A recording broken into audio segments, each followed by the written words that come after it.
Big boss season 6 live അപ്ഡേഷനിലേക്ക് എല്ലാവർക്കും സ്വാഗതം. നാളത്തെ ഒരു പ്രൊമോ വന്നിരിക്കുകയാണ്.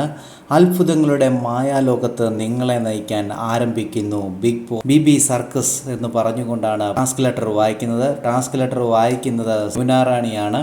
ബി സർക്കസിൻ്റെ വേദിയിൽ ആദ്യം ഒരു നൃത്ത വിസ്മയമാണ് എന്ന് പറഞ്ഞുകൊണ്ടാണ് തുടങ്ങുന്നത്. 3 ടീമിലുള്ള അംഗങ്ങളാണ് അവിടെ ഡാൻസ് കളിക്കുന്നത്. ടണൽ ടീമിൻ്റെയും നെസ്റ്റ് ടീമിൻ്റെയും ഡൺ ടീമിൻ്റെയും ആളുകളാണ് ഡാൻസ് കളിക്കുന്നത്. ടണൽ ടീമിൻ്റെ അംഗമായ ശ്രീരേഖയും ഡൺ ടീമിൻ്റെ അംഗമായ മുടിയനുമൊക്കെ ഡാൻസ് കളിക്കുന്നുണ്ട്. എന്തായാലും കിടുക്കൻ ഡാൻസും കാര്യങ്ങളുമാണ് നാളെ നടക്കാൻ പോകുന്നത്. എല്ലാം നമുക്ക് ലൈവിൽ കാത്തിരുന്ന് കാണേണ്ടതായിട്ടുണ്ട്. കൂടുതൽ ബിഗ് ബോസിൻ്റെ ലൈവ് അപ്ഡേഷനൊക്കെ ഈ ചാനലുണ്ടാകും. ചാനൽ സബ്സ്ക്രൈബ് ചെയ്യാൻ മറക്കല്ലേ ഗൈസ്.